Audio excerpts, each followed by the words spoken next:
Shalom saudara-saudaraku, mari kita buka Alkitab kita atau kita dengarkan sabda Tuhan di hari ini dalam 1 Tesalonika pasalnya yang kelima ayatnya yang ke-8.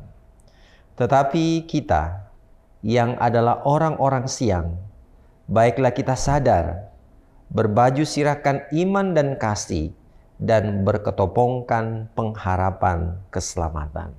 Saudara, mari kita berdoa. Engkau berfirman ya Tuhan, dan kami umat mendengar. Tolonglah kami Tuhan, untuk hidup sesuai dengan apa yang menjadi firman-Mu. Sehingga hidup kami mencerminkan kehidupan seperti kata firman, anak-anak siang. Terpujilah Engkau, ini doa kami, dalam nama Yesus kami memohon. Amin. Saudara-saudaraku yang terkasih dalam Tuhan, kalau renungan kita kemarin bicara soal tidur tidak dalam keadaan sadar, saudara, yang itu jadi sebuah simbol dari kehidupan orang-orang yang hidup dalam kegelapan. Sekarang saudara, Paulus bicara soal kita ini anak-anak siang, orang-orang yang sadar. Nah, lawan dari kata sadar, saudara-saudaraku, berarti ya boleh kita kaitkan dengan kata pingsan, saudara.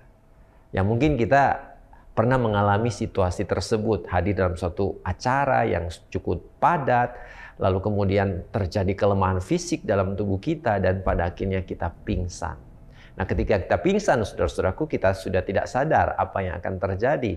Ketika kita pingsan ada di ruangan pertemuan, kita sadar sudah ada di ruang rumah sakit. Nah, saudara-saudaraku, diingatkan bahwa anak-anak siang atau anak-anak Tuhan itu adalah anak-anak Tuhan yang kemudian selalu sadar.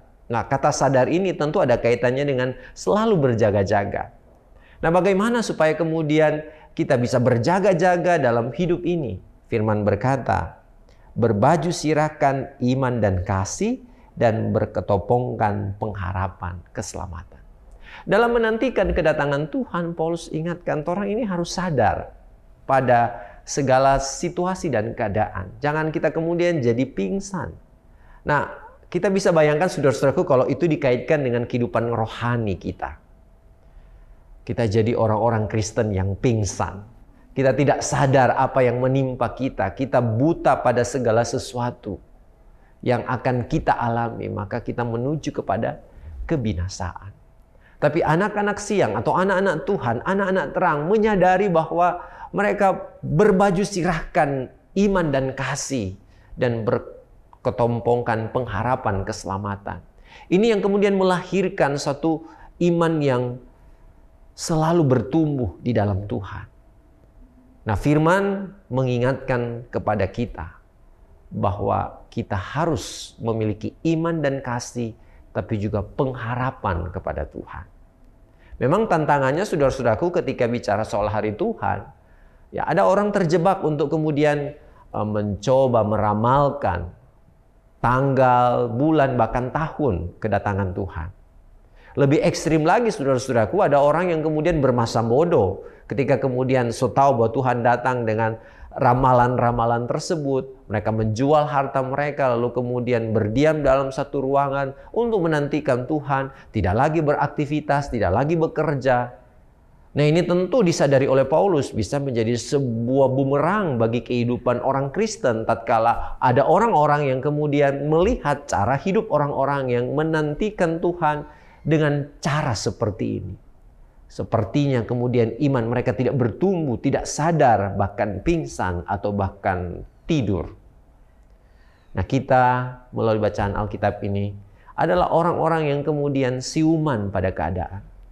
Kita sadar bahwa Tuhan akan datang, tapi itu bukan berarti membuat kita berpasrah diri pada keadaan. Guna apa mau bekerja? Guna apa mau melakukan segala sesuatu? Kalau kita perhatikan pasal sebelumnya yang bicara soal itu, ada orang-orang yang karena menyadari bahwa Tuhan sudah datang, maka mereka tidak lagi mau melakukan segala sesuatu. Bermasa bodoh, diam pada keadaan. Dianggap itulah cara yang terbaik untuk menantikan Tuhan. Padahal firman mengingatkan kepada kita, menantikan kedatangan Tuhan, kita harus tetap berjaga-jaga, tetap hidup seperti biasa, tetapi kita harus berbaju sirahkan iman dan kasih. Artinya tetap beriman pada Tuhan dan tetap mengasihi sesama, tapi juga berketopongkan pengharapan, tetap menantikan, berharap pada Tuhan walaupun kita tidak tahu kapan Dia datang. Tuhan menolong kita, menyertai kita dalam penantian kedatangan Tuhan. Amin. Mari berdoa, saudara. Ya Tuhan, memang kami tidak tahu karena Alkitab tidak memberitahu soal itu. Kapan Engkau datang ke dunia ini? Tapi dari Alkitab kami diingatkan apa yang harus kami perbuat dalam menantikan kedatangan-Mu. Kami anak-anak terang, anak-anak siang. Anak-anak yang sadar, bukan anak-anak yang memiliki iman yang tidur. Sehingga tolonglah kami untuk menjaga iman kami, kasih kami, dan pengharapan kami kepadamu. Sehingga hidup kami boleh jadi cerminan kehidupan yang baik bagi semua orang. Sehingga semua orang dapat mengikut Tuhan dan percaya kepada Tuhan, serta menantikan kedatangan Tuhan. Dalam nama Yesus Kristus kami berdoa. Amin.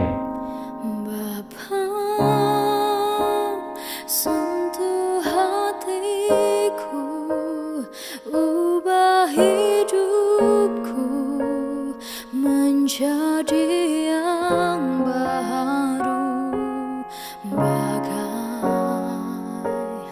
emas yang murni. Kau membentuk bejana hatiku, Bapa, ajarku mengerti